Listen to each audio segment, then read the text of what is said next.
서울시 임동 고시원에서 고시생의 기묘한 괴담. 십자가의 내 끝이 갈고리 모양으로 휘어진 변형된 십자가였다. 잊을 뻔했네. 준영씨 앞으로 택배 온 게 있어요. 그제야 총무가 나에게 종이 상자를 내밀었다.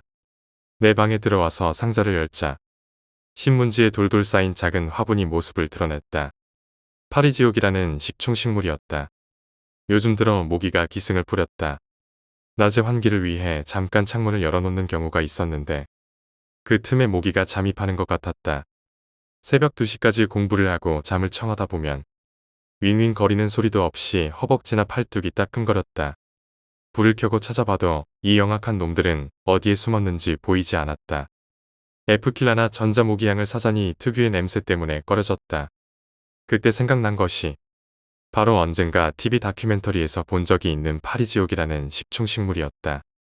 이를테면 무당벌레를 키워서 벼멸구를 잡는 식의 천적요법이었다. 그러나 화분을 꺼내 본 순간 나는 실망을 금할 수 없었다. 택배기사의 부주의로 화분에 흙이 쏟아졌기 때문만이 아니었다. 식물의 크기가 내 예상보다 훨씬 작았던 것이다. 신문이나 인터넷 뉴스의 클로즈업 사진으로 봤을 때는 숟가락만 한 덫으로 철컥철컥 팔이나 모기를 잡아대는가 보다 싶었는데 실제로 보니 귀후비게만 한 여린 잎사귀가 자그마한 본체에 안쓰럽게 붙어 있었다. 이래서야 모기는커녕 진드기 한 마리도 제대로 잡지 못할 것 같았다. 심지어 내가 죽은 모기를 덫에 놓아주었는데도 움직이지 않았다. 할 수 없이 나는 그것을 책상 위에 관상용으로 놔두기로 했다. 고시원에 온 지 일주일째 되는 날이었다. 나는 그날 목표한 분량의 공부를 끝내고 파김치가 되어 침대에 들어 누웠다. 등이 침대 매트에 닿자마자 뚜두둑 소리가 나며 침대가 한쪽으로 찌그러졌다. 그 바람에 나는 침대에서 떨어져 민망할 정도로 큰 소리를 내며 바닥에 엉덩방아를 찢었다. 월 26만원짜리 고시원에서 고급 침대를 기대한 것은 아니지만 이건 좀 심했다. 다시 조심스럽게 눕는다. 안락한 쿠션감은 고사하고 뒤척일 때마다 녹슨 스프링에서 작은 동물의 뼈가 부서지는 듯한 소리가 났다. 그 소리가 옆방에 들릴까봐 신경 쓰여서 잠도 오지 않았다. 옆방 사람은 지나치게 민감했다. 아니, 거꾸로 옆방이야말로 소음의 원천이라고 할 수 있었다. 시도 때도 없이 벽을 두드려대는 통의 노이로제에 걸릴 지경이었다. 자리에 누워서도 한동안 말똥말똥 눈을 뜨고 있다가 화장실에 가려고 일어서니 또다시 침대가 비명을 질러댔다. 쿵쿵. 옆방에서 벽을 두드렸다. 나는 내일 당장 침대를 드러내고 대신 요를 깔고 자야겠다고 생각하며 뒤꿈치를 들고 살며시 방문을 열었다. 그러는 동안에도 벽을 두드려대는 소리는 계속되었다. 내 방, 즉 246호실은 여러가지 면에서 조금 특이했다.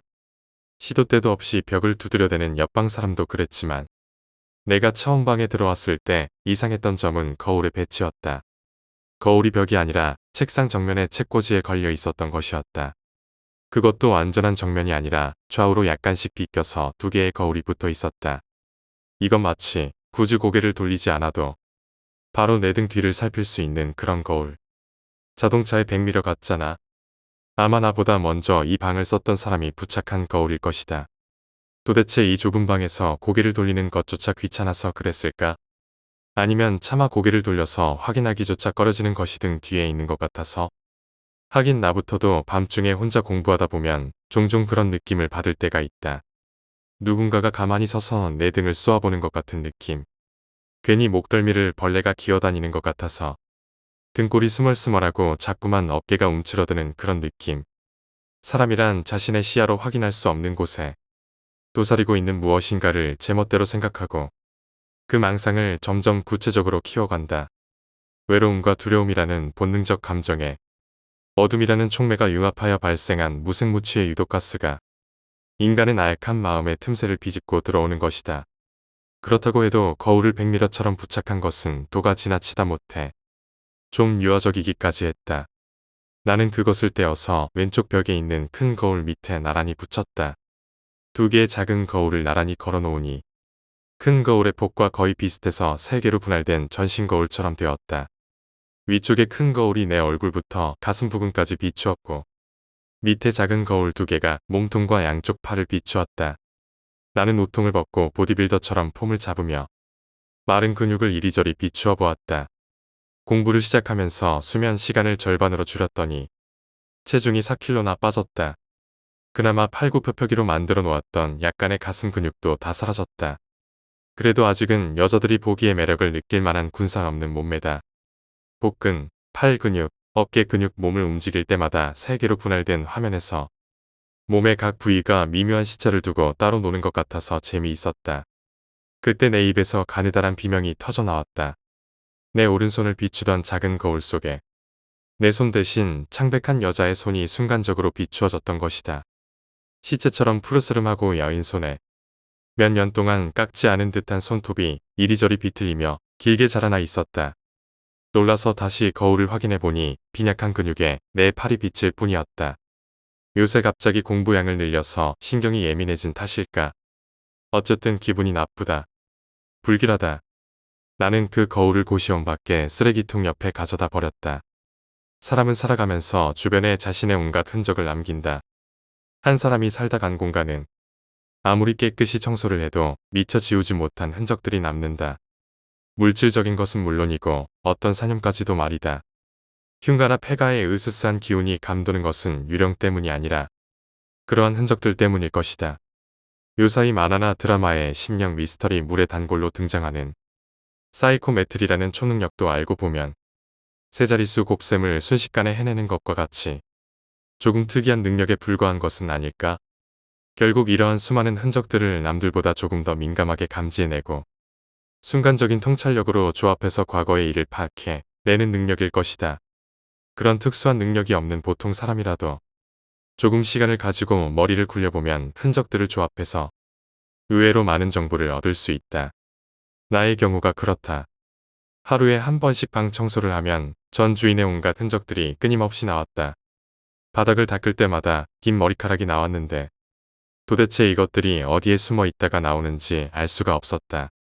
책상에는 적당히 원하면 핑계가 생기고 간절히 원하면 방법이 생긴다 따위의 명언이나 어서 이곳을 떠나고 싶다와 같은 신세 한탄이 칼이나 볼펜으로 낙서되어 있었고 책상과 벽 사이의 좁은 틈에서는 종이박스를 뜯어서 접어놓은 것과 레코드판이 발견되었다. 이 모든 흔적들이 주는 정보를 종합해 보았을 때 전 방주인에 대해 내릴 수 있는 결론은 음악을 좋아하는 곳이 준비 중인 여자 혹은 긴 머리의 남자라는 것이었다. 남성 전용 고시원이니 여자일 리는 없고 머리가 긴 남자일 확률이 높았다. 물론 이런 생각에 약간의 비약이 있다는 점은 인정한다. 하지만 만약 레코드판에 담긴 음악이 70년대 하드록이라면 이런 생각은 상당한 근거를 가지게 될 것이다. 올드락 팬 중에는 로커처럼 머리를 기르는 사람이 많았으니까.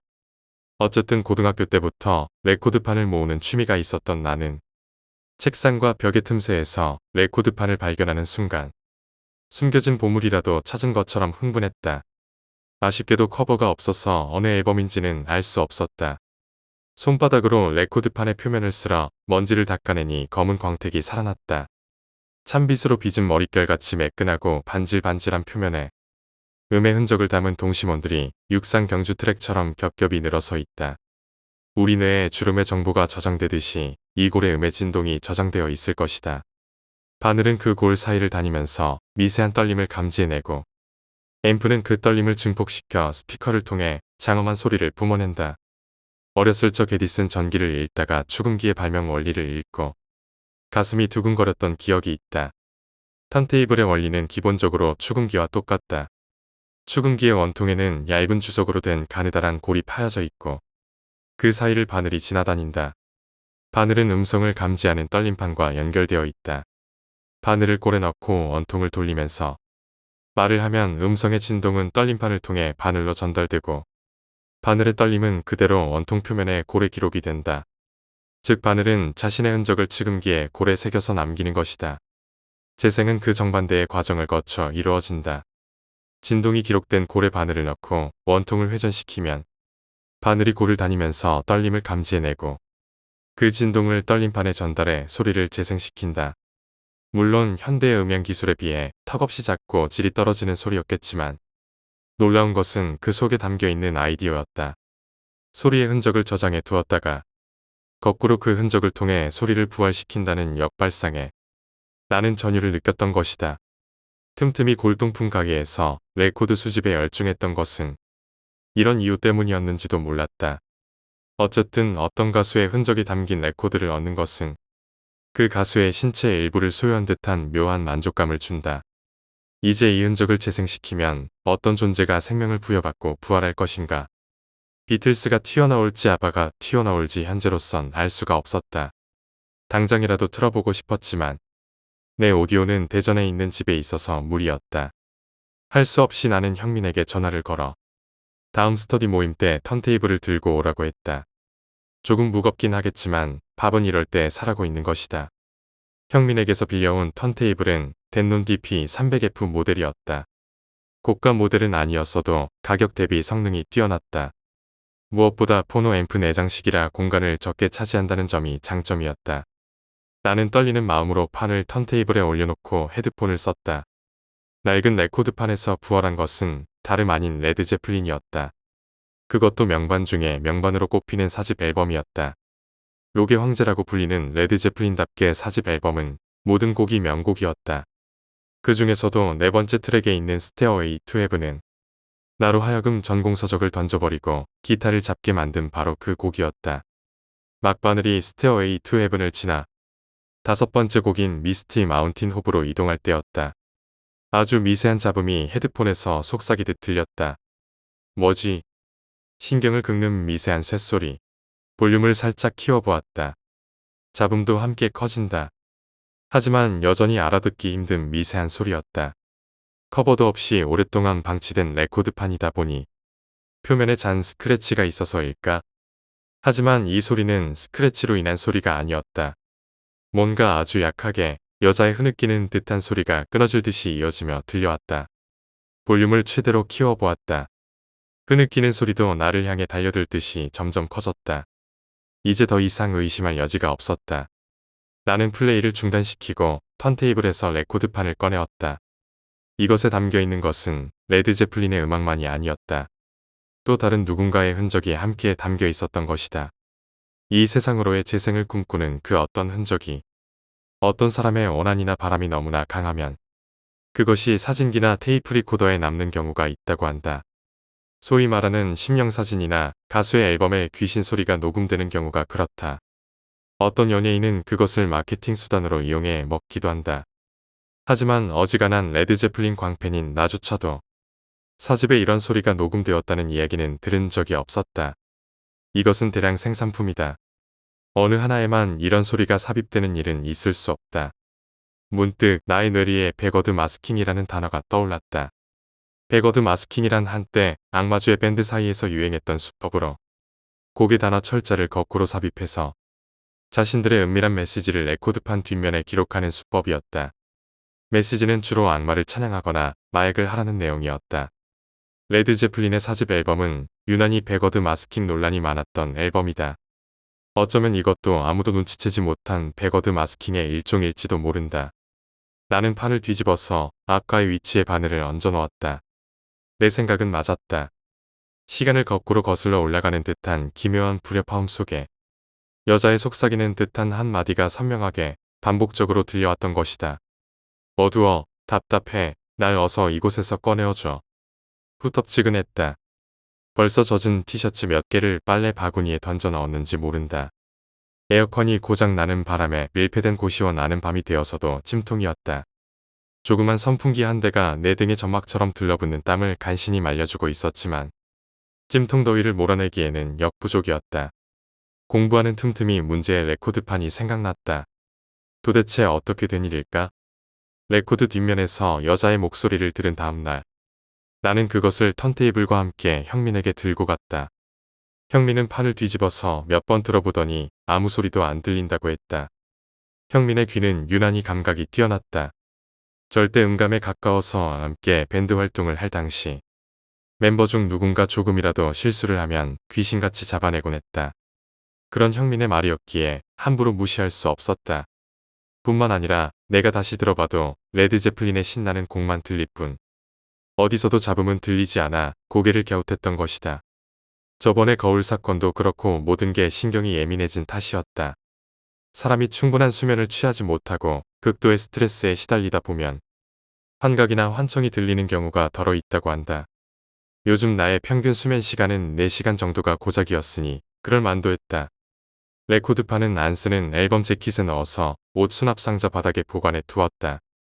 자꾸 시선이 닿으면 그 소리가 되살아나서 내 뒷덜미를 움켜잡을 것만 같았다. 레코드판에 대한 생각을 접고 다시 문제지로 의식을 돌려도 집중이 되지 않았다. 날씨가 너무 더웠다. 얼린 컵에 맥주 한 잔 생각이 간절했다. 모의고사 일의 분량을 풀고 편의점에라도 가려고 자리에서 일어나려는데 갑자기 등 뒤에서 서늘한 공기가 밀려들어왔다. 벌써 고친 건가? 내일 중에나 수리가 될 거라고 했는데 누군가 드라이 아이스를 입에 물고 입김을 불어주는 듯이 서늘한 바람이었다. 등줄기에서 살얼음이 부서지는 듯한 냉기가 느껴지며 축축한 땀이 순식간에 증발했다. 어디선가 이상한 냄새가 느껴졌다. 비 오는 날 삽으로 땅을 파헤칠 때 피어오르는 듯한 비릿한 흙냄새였다. 끼익 하는 소리가 조그맣게 들린다. 쇠기둥에 천 같은 것이 마찰을 일으키며 나는 소리 같았다. 잘못 들었나? 또다시 펜을 놓고 신경을 곤두세워 보니 내 뒤쪽에서 나는 소리였다. 미묘한 공기의 흐름이 느껴졌다. 돌아보지 않아도 내 뒤쪽에서, 그것도 상당히 위쪽에서 무엇인가가 움직이고 있다는 것을 알 수 있었다. 기분 나쁜 마찰음에서 묵직한 질량감이 실려 있었다. 선뜻 뒤돌아보기가 왠지 겁이 났다. 빌어먹을 거울을 치우지 말았어야 했는데. 고개를 들어 커튼에 투사되는 시간을 확인한다. 새벽 1시 25분. 그러나 곧이어 지나가는 검은 그림자의 커튼에 투사된 시간은 검게 지워졌다가 다시 나타났다. 끼익끼익하는 소리에 맞추어서 규칙적으로 내 등 뒤에서 흔들거리는 무엇인가가 시계추처럼 진자 운동을 하며 프로젝션 시계에서 투사되는 빛을 가로막고 있었다. 저번에 총무가 했던 말이 생각났다. 그거 꽤 튼튼한 거예요. 쇠봉도 건물 지을 때부터 벽 속에 묻혀 있던 거라. 사람이 매달려도 끄떡없어요. 사람이 매달려도 끄떡없더라. 그렇다면 누군가가 주사액을 척수에 찔러 넣는 것처럼 등골이 싸해졌다. 그 순간에도 끼익거리는 소음에 맞춰 흔들리는 그것은 시계의 빛을 규칙적으로 가로막고 있었다. 어쩌면 이런 일이 나에게만 일어나는 것은 아니었을지도 몰랐다. 나보다 먼저 이 방에 살았던 누군가도 그런 이유로 거울을 달았을지도. 끼익끼익 소리가 점점 더 커진다.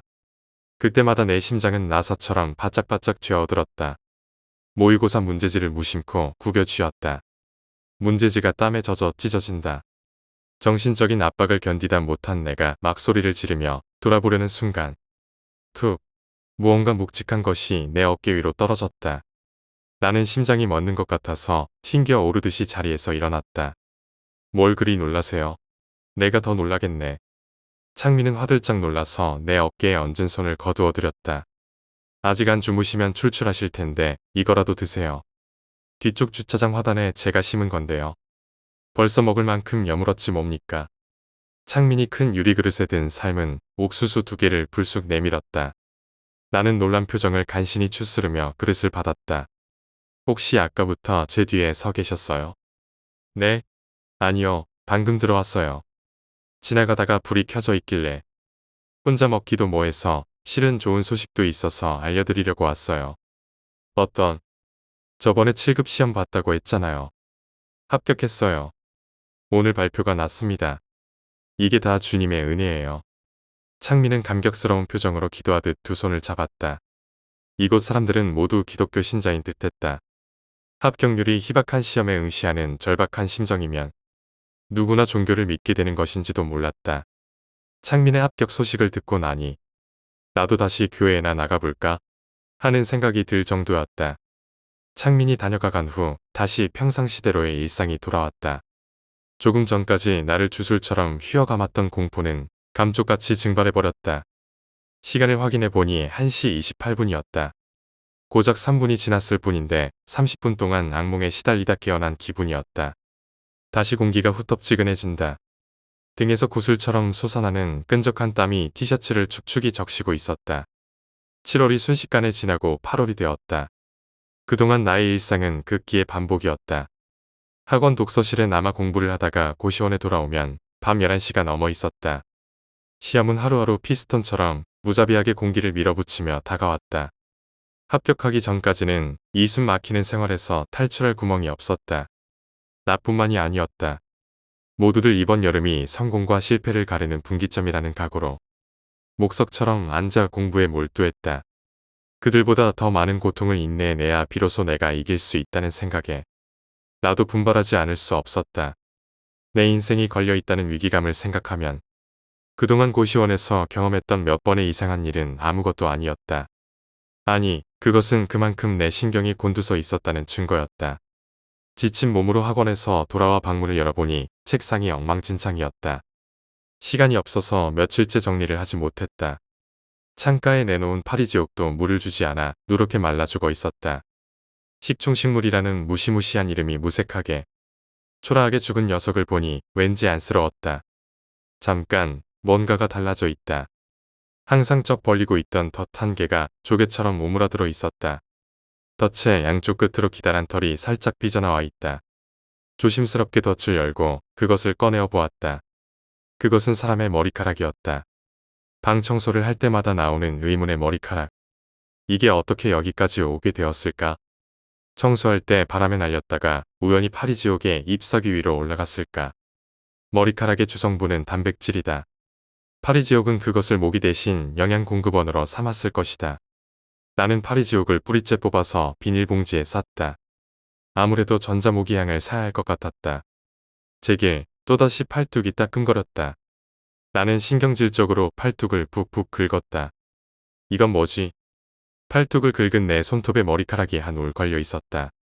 긁은 자리를 자세히 보니 긴 털이 한 가닥 자라고 있었다. 15cm 정도 되는 긴 털이었다. 다리에도 마찬가지였다. 너무 얇은 가닥이었기에 내가 그동안 눈치채지 못하고 있었던 것이다. 그것은 내 몸에서 자란다기보다는 외부에서 내 땀구멍을 향해 찔러 들어온다는 표현이 맞았다. 매일 밤 나를 물던 모기들의 정체는 이것이었을까? 도대체 이 머리카락들은 어디서 온 것들일까? 그동안 얼마큼이나 내 몸속에 들어왔을까? 이런 것들이 정충처럼 편모를 꿈틀거리며 내 몸속을 파고들었다고 생각하니 갑자기 말로 표현하기 힘든 혐오감이 밀려왔다. 털을 뽑자 뜨끔하는 통증과 함께 그 자리에 피가 한 방울 맺힌다. 끊어지고 남은 가닥이 유리 파편처럼 내 몸속에 박혀있는 것 같아서 기분이 찜찜했다. 누구의 것인지도 모를 이물질이 내 혈관을 타고 돌아다니다가 심장이나 뇌에 박혀 기생하는 장면이 나도 모르게 상상되었던 것이다. 머리카락은 어디에서건 나를 따라다녔다. 고시원에 온 이튿날 한바탕 바닥 걸레질을 했는데 이상하게도 긴 머리카락이 한 움큼씩 나왔다. 그 후로도 청소를 할 때마다 몇 올씩 긴 머리카락이 발견되곤 했다. 파리지옥의 덫에 걸려있던 머리카락. 내 몸을 모기처럼 따끔따끔하게 찔러오던 바로 그 머리카락이었다. 머리카락들의 평균 길이는 50cm에서 70cm였는데 어떤 것은 1m 가까이 되는 것도 있었다. 머리카락의 주인이 여자라고 쳐도 비정상적으로 긴 머리카락이었다. 내 머리카락일 리는 없으니 밖에서부터 유입된 것이 틀림없었다. 나는 범인의 지문을 찾으려는 형사처럼 방안을 샅샅이 살펴보았지만 한 평도 안 되는 폐쇄 공간에 특별히 이상한 곳은 없었다. 그때 우웅하는 소리가 들리더니 건물 전체가 약동하는 듯한 진동이 느껴졌다. 실내 기온이 올라가자 중앙 냉방 장치가 가동했던 것이다. 차가운 공기가 낮은 소리로 그르렁거리며 내 방 천장에 환기구로 샤워처럼 쏟아져 나왔다. 그때 환풍구에서 가느다랗게 흩날리는 몇 올의 머리카락이 내 눈에 포착되었다. 의자를 놓고 올라가 보니 서너 가닥의 머리카락이 환풍구에서 삐져나와 해초처럼 흐느적거리고 있었다. 머리카락들은 중앙 냉방 장치에서부터 에어컨 바람을 타고 날아 들어온 듯 싶었다. 나는 의자 위로 올라가 그중 가장 긴 가닥을 잡아서 살살 당겨보았다. 머리카락의 근원은 내 예상보다 훨씬 먼 쪽에 있는 듯했다. 몇 가닥을 꼬아서 잡아당겨봐도 끄떡없었다. 머리카락을 잡은 손에 힘을 주자 툭 하고 끊어졌다. 그 순간 날카로운 금속성 비명소리가 쨍하고 나의 뇌 속을 파고들었다. 그 소리에 놀란 나는 균형을 잃고 의자에서 넘어졌다. 바닥에 쓰러진 나의 눈에 남은 머리카락들이 환풍구 속으로 살아있는 촉수들처럼 기민하게 사라지는 모습이 보였다. 내가 총무실에 들어갔을 때 총무는 화분에 물을 주고 있는 중이었다. 넓은 잎사귀가 갈퀴처럼 갈라지고 줄기에는 선인장처럼 가시가 나 있는 기분 나쁜 모습의 식물이었다. 총무실에는 고시원 특유의 향 냄새가 짙게 깔려 있었다. 또 속이 울렁거리기 시작했다. 뭐죠? 이 냄새는, 그 식물은 또 뭡니까? 나는 구역질을 참으며 말했다. 이건 아키실론이라고 아프리카에서 자라는 식물입니다. 향이 참 독특하죠? 이 냄새를 맡으면 마음이 차분해지고 정신 집중이 잘 된대요. 진에게는 마취 효과가 있어서 2차 대전 때는 모르핀 대용으로 사용하기도 했답니다. 속이 울렁거리는 약효는 없나요? 내가 비꼬듯이 묻자 총무가 대답했다. 저도 처음엔 그랬죠. 생김새도 괴상하게 생긴 녀석이 냄새까지 고약하니까요. 솔직히 향기라고 하기는 좀 힘들잖습니까?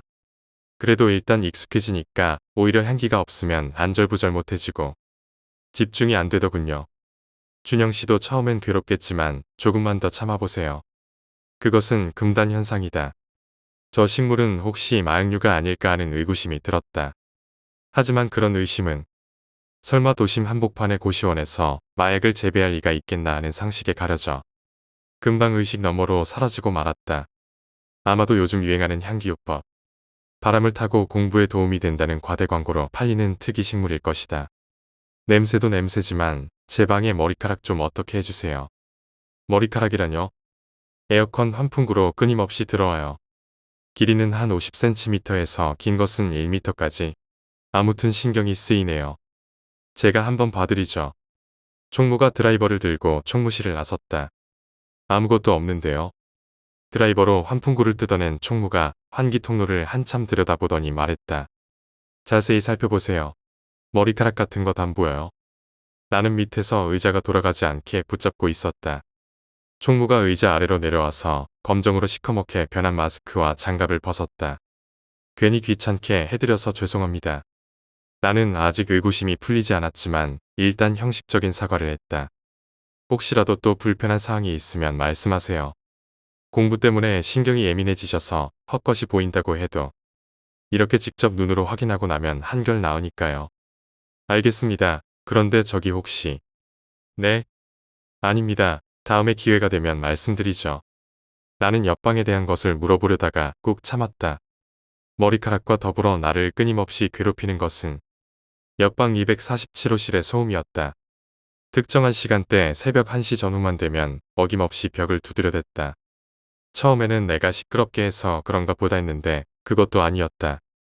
가만히 책상에 앉아 공부를 하고 있어도 난데없이 벽을 때려 부술듯이 두드려대는 것이었다.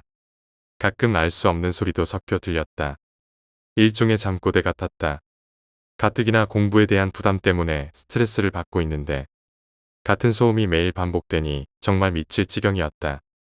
그제야 왜 총무가 처음에 이 방을 내주지 않으려고 했는지도 이해가 되었다. 참다 못해서 나는 포스트잇에 메모를 했다. 매일 밤 벽을 두드리는 소리에 공부에 많은 지장을 받고 있습니다. 서로 조금만 더 배려해서 이 힘든 수험 생활을 잘 이겨냅시다. 그것도 내용을 겉에 떡하니 써놓으면 오고 가는 사람들이 다 읽어볼 테니 메모지에 뒷장에 쓰고 겉으로 보이는 면에는 뒷면을 봐주세요. 하고 작은 화살표를 그려 넣었다. 나로서는 상대방에게 최대한의 배려를 한 셈이었다. 이 정도까지 예의를 갖춘 요구를 못 본 채 하진 않을 것이다. 나는 그것을 눈에 띄기 좋게 옆방 손잡이 바로 위에 붙여놓고 밖으로 나갔다. 형민과 점심 약속이 있었다. 요즘 친구를 만나지 못해서 신경이 예민해지는 것 같았다. 가끔은 맛있는 식사와 적당한 수다도 수험생활의 활력소가 될 수 있다. 건물 밖으로 나오자 금방이라도 비가 올 듯 검은 구름이 낮게 감돌고 있었다. 나는 다시 올라가서 우산을 가지고 나올까 망설이다가 약속 시간에 늦을 것 같아서 그대로 뛰어갔다. 김치가 맛있네. 형민이 연신 김치를 입에 가져다 대며 말했다. 내가 요새 발굴한 맛집이야. 이곳에서만 벌써 30년째 하신대. 할미 감자탕이라고 TV 음식 기행 프로에도 소개된 맛집이었다. 리포터가 맛의 비밀을 묻자 시어머니로부터 가게를 물려받았다는 주인 아주머니는 김치 냉장고가 아니라 땅에 묻는 방식으로 김치를 발효시키는 것이 비결이라고 대답했었다. 예전에는 고시원 뒤쪽에 텃밭에 묻었는데 건물 주인이 바뀌면서 이제는 서울 근교의 농가 마당에 묻었다가 필요할 때마다 공수해 온다고. 그나저나 머리카락이 뭐 어떻다고. 응, 매일 바닥을 닦아도 다음 날이면 어김없이 또 나와. 아무래도 에어컨 바람을 타고 날려오는 것 같은데 도대체 그게 어떻게 그쪽으로 유입되었는지 모르겠단 말이야. 저번에 그 여자 목소리도 그렇고 머리카락도 그렇고 아무래도 그쪽은 터가 안 좋은 것 같아.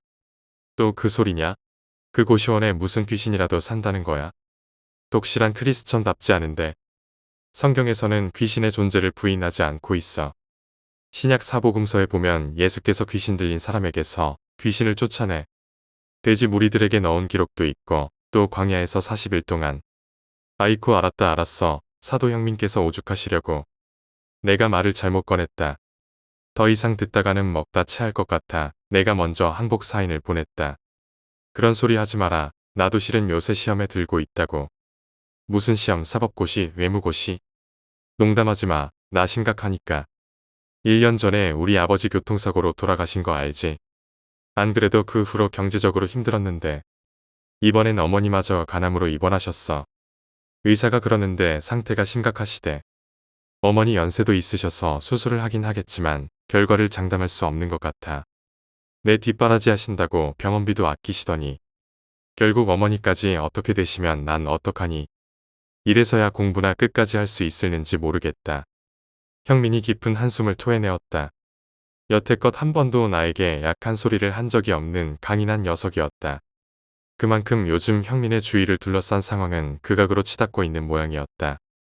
너같이 착하고 신앙도 좋은 녀석이 왜 이런 일들만 생기는지 모르겠다.